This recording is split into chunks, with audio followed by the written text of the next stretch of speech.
Hey everybody, it's Miasma with another list video. Today we're going to be talking about my top 10 female anime characters. And as with my previous list, my top 10 male characters, I set some parameters here. I tried to limit it to one character per franchise. I cheated that a little bit with this one, but we'll get into that. And I also have to have finished your series or film. So there are characters that I do really like that I just haven't either gotten to their series fully, or maybe I just like their appearance or something like that. And another thing I want to get into before I really start doing this countdown is that some of these, not I don't look at every girl on this list in a sexual manner. Some of them are very young women, and I don't think it's right to look at them like that. But I like them as a character, so they make this list. Some of this list is waifu material, okay? And maybe waifu could be a list down the road, but I wanted to, get a grasp on like the female characters that I really liked more than anybody else. And I have a couple honorable mentions with this. Kind of cheated with this. I couldn't just do 10. But for honorable mentions, we got Anemone from Eureka 7, Ritsuko from Shiki, probably a lesser known one there. She's a side character, but I really, really like how she stands out in her portion of the story. If you've seen Shiki, you'll probably know what I mean. Euclid Health Scythe from Is This a Zombie? One of the strongest anime characters of all time, believe it or not. Lalaru from Now and Then, Here and There. Incredibly deep character. Please watch that show. Can't speak highly enough of it. And the last honorable mention is Lanfan from Full Metal Alchemist Brotherhood. And that's it for honorable mentions. We'll get right into it. Number 10 is Mayuri from Steins Gate. Now, I really, really like Steins Gate. It's one of my favorite series that I've seen. I don't think it's as perfect as the people on Mal will tell you. I think it's a pretty good show. It has its flaws for sure. And I know some people really don't like the characters, but I instantly fell in love with Mayuri as a character. She's like one of the first people that you see in the show, and she's just very silly and kind of like bombastic, and feeds off of a lot of the other characters in the series because there's a lot of crazy things that happen in the show. There's a lot of crazy people in the show, and she fits right in there. She's the seemingly very immature person. She is a little younger than the rest of the cast, but even then, she's constantly saying her catchphrase of like "doo-doo-doo," which I love, by the way. I want that as like a ringtone. And she is very outwardly immature, but she is also very loyal to her friends. And she has a really tragic backstory that they delve into in the series. And I feel like she kind of masks how she really feels by acting immature as she does. So I like how she's kind of multi-layered. And a lot of fucked up stuff happens in Steins Gate. I don't want to spoil it, but check it out. And it just, that series made me love Mayuri more and more with every episode. At number 9, Rosette Christopher from Chrono Crusade. Chrono Crusade is one of my favorite manga of all time. It has an anime adaptation as well that I don't think is as good, but it's alright. It does its job for the most part. The endings are kind of different. But in terms of its main character here, Rosette, both stories do a very good job. She is very, very devoted to everybody around her. She's a nun who fights demons. She's like a gunslinger. She's really badass. She's friends with demons and all of these other cool like priest guys that also fight demons and stuff like that. And her end game goal is to find her brother, who she lost many years ago. He's not dead, but I don't want to go into the circumstances of it. It's to find him, and she's so committed to that effort that she goes to unspeakable lengths just to get back to him, and is willing to accept a whole lot of bad stuff happening to her. More so than I think a lot of anime characters would accept, and definitely people in real life. She goes so super far for her brother, and I love that commitment. At number 8, we got a silly kind of choice here. Tomoko from Watamode. If you've watched the videos in this channel before, you probably knew that this was coming. I love Watamode, another series I know a lot of people dislike.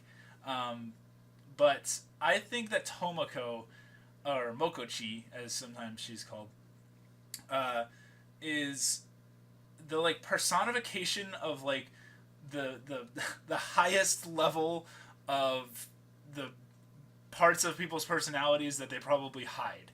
So like she's very like antisocial. She's very kind of reclusive. Uh, and then she's also like kind of counter to her own self because in her series she wants to be like the most popular person out there. She wants people to notice her. She wants boys to like her. She wants all this like cool stuff, but she gets in her own way, which I think a lot of people do. Not to the extent that she does. Like she's insane. She can't talk to people when they say hi or something like that. She just if she mutters the word hello, she thinks it's a great victory for the day. But at the same time, she also sees herself as like being pretty and like she's very high on herself for a lot of the time. She does get dashed down back to reality a few times in the series, and it makes you really feel for her. And at the end of the day, you root for Tomoko because at least I do, because I see some of myself in her. I see what I could have been if I didn't like change certain things about my life and make an effort to kind of be a different person in different situations. So I think she's a character you can like learn from and laugh with. I don't want to say laugh at. I think a lot of people probably think that this series was offensive because they think that it's making fun of it. I don't think it is. I think it's putting this kind of character in sort of funny situations. And she realizes at some points that she kind of like she has issues, and she's never quitting. I love that. She's also committed to eventually making very minuscule changes in herself to get better. So I really like Tomoko. At number 7, we have Shoko from A Silent Voice. I had the pleasure of seeing this film very recently. I saw the manga about like a year, read the manga about a year ago. It is one of my favorite manga of all time. Highly recommend both versions. And Shoko is just a very heartwarming character. She's a deaf girl, and early on in the series, she's bullied heavily to the point where she has to kind of switch schools. And along the way, she's so nice to everybody, to the point where she'd be higher on this list if I didn't feel like it was kind of fake, in the sense that like, and I kind of feel mean saying that. It's just that you would only see this kind of person, I feel like, in anime, which is also why she's sort of on this list, because nobody in life would take that kind of stuff and just keep trying to be so nice, I don't think. And she's just so heartwarming. No matter what people do to her, she always has a smile. She's always trying to sort of mend things and make stuff better. And she sees the good in people, even like some of the worst people. And she kind of takes her situation with a grain of salt, and she does what she can, and she works hard at like fitting in. But yeah, I really love Shoko. Please check out A Silent Voice. At number 6, we have Sophie from Howl's Moving Castle. It's my favorite Studio Ghibli film. So Sophie is mostly on this list because I love her like attitude towards life. At the beginning of the movie, like she's kind of like stuck in a rut and stuff like that. She's like working in like the shop or something, and she's kind of a lot older like in terms of like her activity in life than she really is. And then this like curse happens to her where she ages, and instead of just like totally like giving up on life, she continues to like fight towards what she wants to do. She doesn't like. I found it remarkable how she just doesn't give up. Like this horrible thing has happened to her, and she just kind of fights to get over it. She kind of accepts it, and then she wants to still be successful in the world, still wants to help people, still wants to do things. Life isn't over just because she's old. And I love the romance that she has later on in the story, and I really like Sophie because I like commitment, I guess you could say, and I like determination, and I like someone that you can rely on. As you can see kind of repeatedly in this list. At number 5, we got Verona. Now, Verona probably not somebody I would want to rely on that much because she's like a hitman. She's from Durarara, and specifically Durarara times 2. But she's a Russian hitman who is ridiculously intelligent. She is incredibly well read. She's spent much of her youth reading book after book, absorbing like a sponge all of this information, and she's also very adept at killing people. Uh, and I don't want to go into her background and spoil it too much, but she's very good at what she does. She's very smart, but she's not really a villain. She's kind of only like for hire, and you realize that you get like a lot more of her personality as the series progresses, and I love like the back and forth between her and her associates who ask her like these like random questions, and she like just immediately like knows the answer like without even like thinking. She's just so intelligent, and she is pretty, and she's strong, and she gets a lot of development later on in the series, and I really like Verona a lot. And number 4, Koko Hekmetiar from Jormungand. Now this one's interesting. Koko would be a little bit higher on this list if it wasn't for her actions at the very end of the series, and I discussed this in my Jormungand review. If you haven't seen Jormungand, check it out. If you have, and you haven't seen my review, please check that out, because I talk a little bit about how I feel about the series as a whole, because I really, really love the show, but the ending is weird, and I actually wrote a whole blog post about it as well. But her as a character, she is an arms dealer. She's from this famous arms dealing family that is like all over the globe and makes like tons and tons of money and deals like huge amounts of weaponry. And she's very, very intelligent. Despite not going to college or anything, she's very street smart. She has a lot of connections, and she knows how to use them. And her ultimate goal, which is weird, is world peace. She wants a perfect order to everything, for like war to stop, for all this killing to actually just stop, which is weird because her business is kind of, fueled by conflict, isn't it?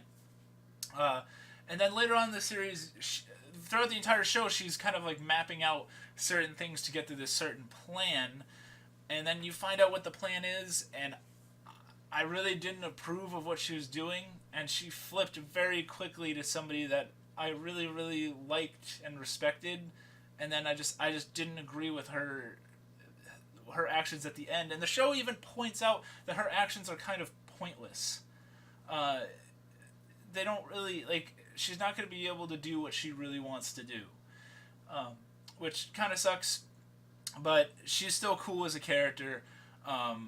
She's very loyal, like a lot of the other people on this list. She has many people that follow her. She's a very good leader. She's the leader of like this like 10-man insane like mercenary group, all equally badass and out of their minds and stuff like that. But she keeps it all under control.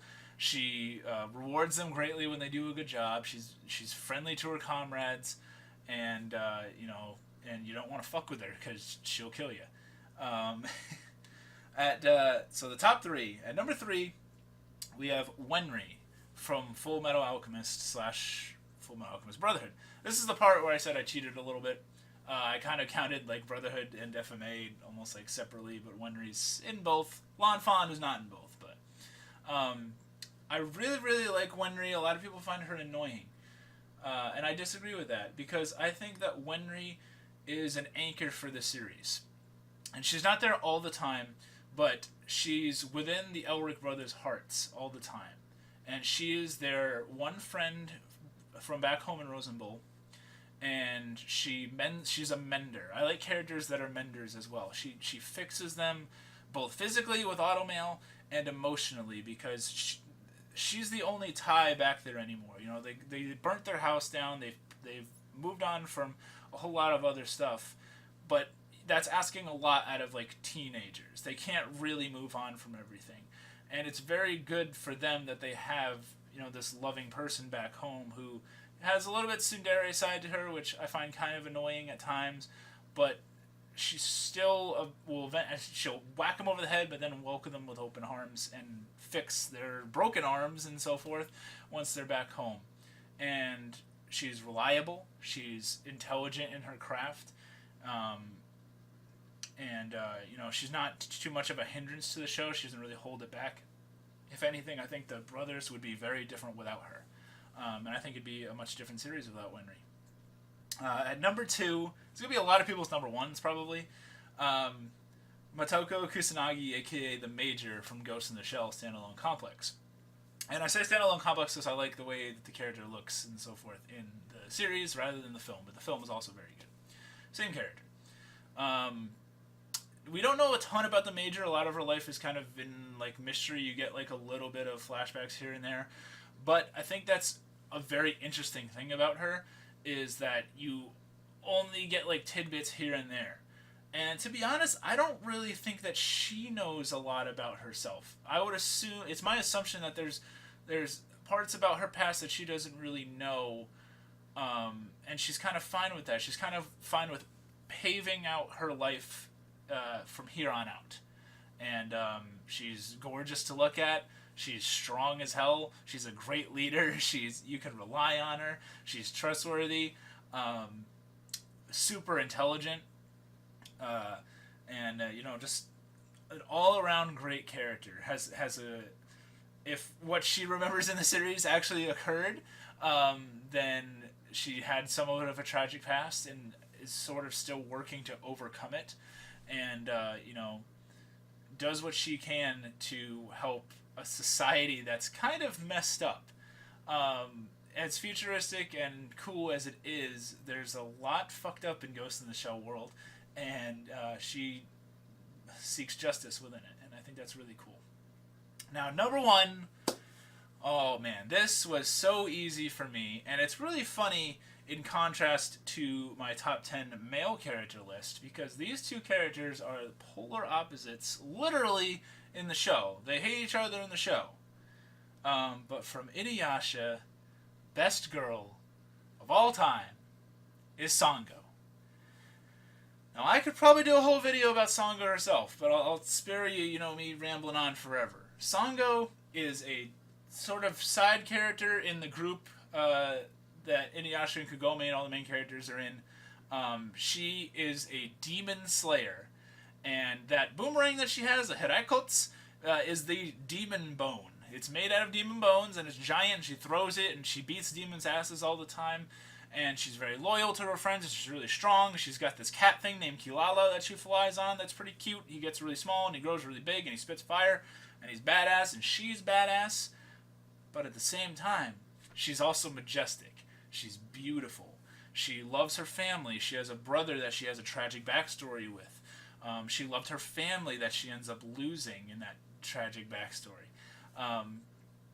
She's very loyal to her friends. She will throw herself in harm's way to save Inuyasha, Kagome, Moroku, all of these people. She's dedicated to doing what's right. She'll slay evil demons. She will fight for good in the world. And all these aspects I loved about her, and I've really liked her as a character since I was young. Inuyasha was the first anime I ever saw, and I remember just seeing Sango every night and thinking that and I know some people probably think it's weird that you like a cartoon character. I get it, it's a drawing or whatever, right? But people still pick waifus and stuff like that. If people do that, I always and forever will say Sango is my waifu, because she is just she would be, if she existed in the real world, she'd be the perfect woman for me.